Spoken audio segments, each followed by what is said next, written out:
Shalom Adonai, estamos juntos para mais uma vez virmos a conquistar nossos grandes resultados nesse ano 2023, um ano que creio que será de grandes realizações para todos nós.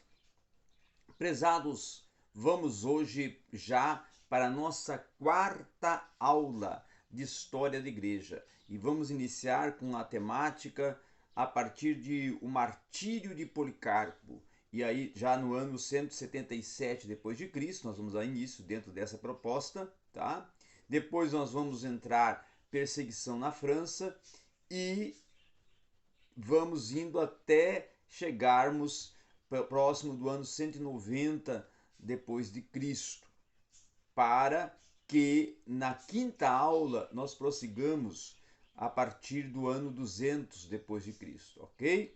Muito bem, se inscreva no canal se não é inscrito, dê o seu like no vídeo e compartilhe para o nosso conteúdo ampliar cada vez mais. Quando falamos do martírio de Policarpo, nós estamos falando de um comportamento de um homem que se entrega totalmente ao seu propósito. Um homem que não renuncia em nenhum momento à sua missão, mas se propõe a desenvolvê-la com êxito.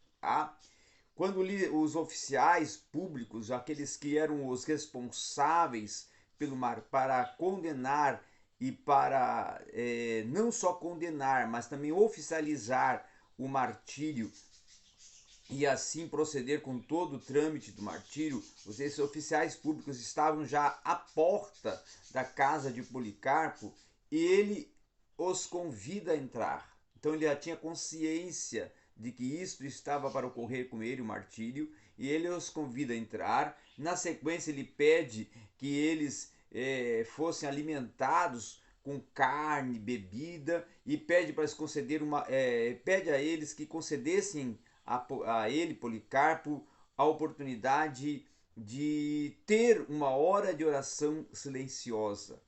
Após então ser concedida a ele essa oportunidade de ele orar durante uma hora, a plenitude do seu coração levou ele a 2 horas de oração. E com isso sua devoção, a sua proposta, a sua idade, sua expressão facial, a sua aparência, né, impressionou muito os pagãos pela determinação de Policarpo.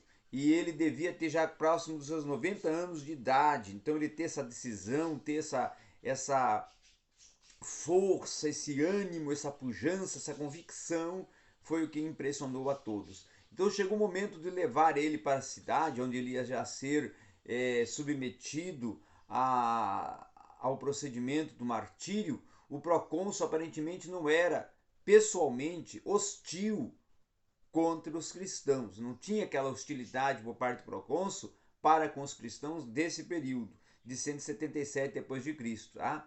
Mas ele evidentemente já pelo, vamos assim, idoso Policarpo, fez o que pôde até para poder, vamos dizer assim, salvar a Policarpo, tá? Livrar ele dessa condenação. Ele pediu até que ele jurasse pelo gênio ou pelo espírito do imperador e desse prova do seu arrependimento para ser livre do martírio. Mas Policarpo foi calmo, foi firme, foi convicto, com seus olhos erguidos para o céu.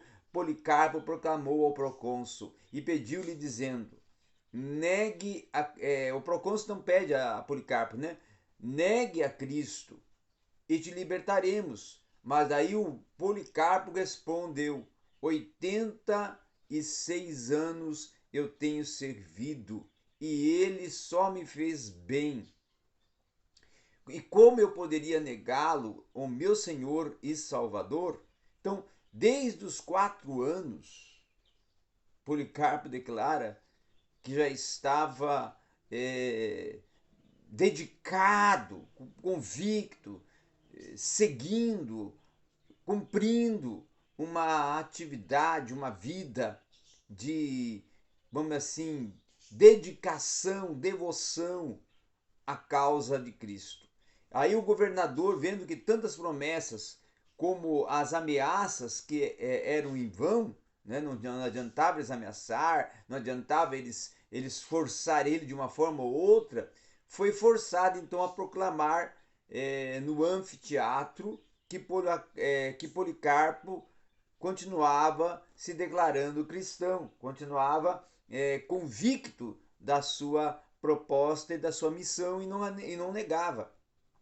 Então a população pagã, com um grito enfurecido, respondeu: Este é o mestre do ateísmo, o pai dos cristãos, o inimigo dos nossos deuses, aquele que, por culpa dele, tantos têm deixado de oferecer sacrifícios. Assim então que o governador ouve essa proclamação, né? Houve essa reivindicação desses homens, Policarpo vai ser condenado automaticamente. Não tinha mais como evitar a sentença. E com isso, ele é levado a uma praça pública, é preso em uma estaca. Judeus e pagãos se apressam para constituir esse momento, e quando estavam prestes já, vamos dizer assim, a pregar ele, Policarpo, na estaca, as últimas palavras que Policarpo diz vai ser: deixe-me assim. Aquele que tem me fortalecido para enfrentar as chamas também me capacitará para ficar firme na estaca. Antes que acendessem o fogo, ele ora: Senhor Deus Todo-Poderoso, Pai de teu Filho amado Jesus Cristo, por meio de quem temos recebido de ti o conhecimento de ti mesmo, Deus dos anjos e de toda a criação, da raça humana e do justo que viveu em tua presença, eu te louvo por ter me achado digno deste dia e desta hora de fazer parte do rol de tuas testemunhas no cálice de teu Cristo. O fogo então começa a arder e começa a tomar conta, e as chamas começam a se movimentar ao redor do corpo, formando assim uma figura de uma vela de navio que é soprada pelo vento. Os supersticiosos romanos, temendo que o fogo viesse a consumir, ou que o fogo não viesse a consumir ele, né? Mergulharam uma lança ao seu lado. E assim Policarpo foi coroado com a vitória de ter vencido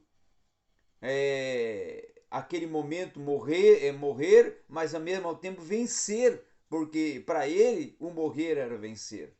Então esses são apenas as breves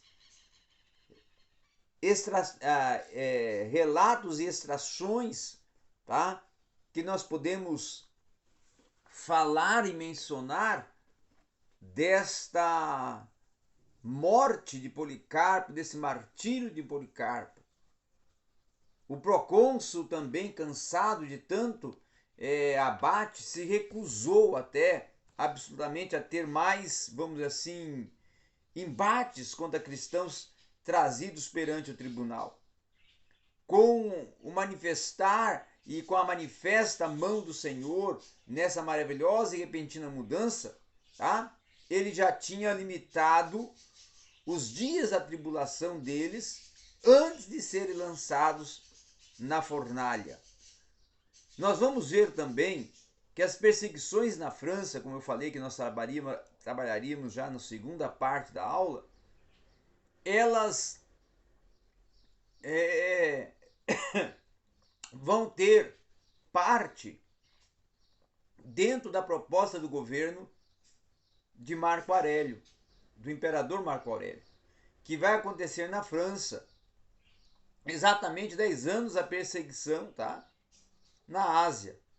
Depois da perseguição na Ásia, 10 anos depois, o alvo é a França. Então pode ter havido perseguições durante esses anos que, vamos dizer assim, não há um registro tão notório nos anais da história. Mas a fonte da qual nós derivamos nossos conhecimentos sobre os detalhes dessa última perseguição é justamente uma carta circular das igrejas de Lyon e Vienne, na Ásia, tá? E se há qualquer alusão a esses 10 anos históricos na palavra do Senhor, a igreja de Esmirna, não podemos dizer com certeza, com convicção que as escrituras não dizem isso, né? Que comparando a história com a epístola, não é difícil ser sugerido tal pensamento. Então, a declaração é que a prisão dos principais, vamos dizer assim, líderes cristãos, e essa prisão foi uma das principais características do sofrimento do povo. Tá? E essa perseguição na França diferia da perseguição na Ásia, porque os cristãos eram insultados, abusados sempre que apareciam, isso no território francês, tá? Na França, e eram até mesmo pilhados com suas próprias casas. Enquanto essa fúria popular, ela, durante a ausência do governador, muitos eram lançados na prisão pelos magistrados inferiores para aguardar o seu retorno, esse espírito de perseguição e essa chegada de perseguição e esse abate de perseguição, ele tornou-se expressivo. Consequentemente, eles estavam prontos a dizer o que lhes estava proposto, o que era requerido para escapar do chicote da roda. Mas eles tendo provado, como diziam, que os cristãos praticavam os mais hediondos e piores, vamos dizer assim, crimes em suas reuniões, agora era categorial que eles fossem submetidos a uma perseguição ferrenha. Vétio, que era um jovem de bom nascimento e posição e de grande caridade e fervor do espírito, ouvindo que tais acusações eram, vamos assim, apresentadas contra os seus irmãos cristãos, ele se sentiu impelido a apresentar-se a si mesmo perante o governador como uma testemunha da inocência deles. E ele vai exigir-se perante o governador que ouvisse apenas o que estava sendo perguntado e que ele era um cristão. E quando ele distintamente afirmou que era o governador, ele ordena que fosse lançado na prisão com o resto. Mais tarde ele ia receber então a coroa do martírio. Ele se apresenta para ser martirizado pelos outros cristãos que estavam sendo perseguidos e sofrendo todas as atrozes dessa violenta perseguição que estava conclamada na França. Já o idoso bispo Potino, com mais de 90 anos de idade, ele sendo provavelmente aquele que tinha vindo lá da região da Ásia, tá? Oriundo da Ásia, levando o evangelho a Lyon, ele era naturalmente uma boa presa para ser também martirizado. E ele sofria de asma porque tinha muita dificuldade, inclusive até para respirar, mas mesmo assim ele foi levado ao tribunal e foi também submetido ao martírio. Então, dentro desse contexto de perseguições na França, nós vamos ver que muitos foram submetidos a martírios nesse período de perseguições deflagradas na região da França. Blandina, só para vocês terem uma ideia, que era uma escrava e se distinguiu do resto dos mártires pela variedade de torturas que suportou, ela também vai sofrer o martírio de uma forma muito cruel, tá? Vão torturar ela até o seu último suspiro.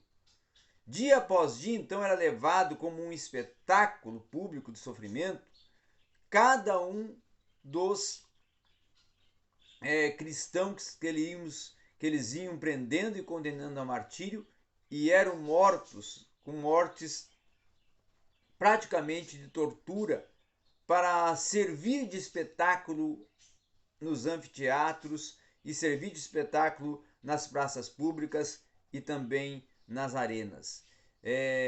Inclusive, homens com nomes mais nobres do que o de Blantina desapareceram na cena ensanguentada, e nomes honrados também tinham testemunhado com grande coragem, como foi o caso de Vétio, de Potino, de Santos, de Naturos, de Atalaios, tá?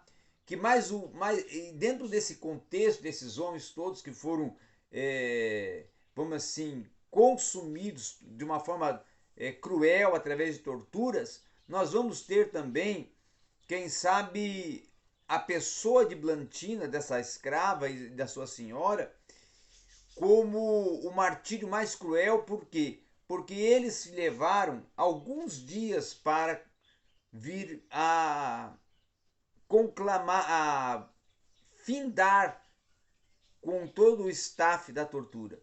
E a cada dia eles iam torturando elas e as mantendo vivas, para servir de um espetáculo público a morte delas e a tortura delas por vários dias.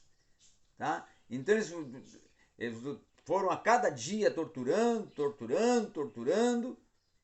até que em 6, 7 dias elas não aguentaram, não suportaram, não tiveram mais estrutura de física, mais saúde, mais condições orgânicas para suportar e vieram a morrer.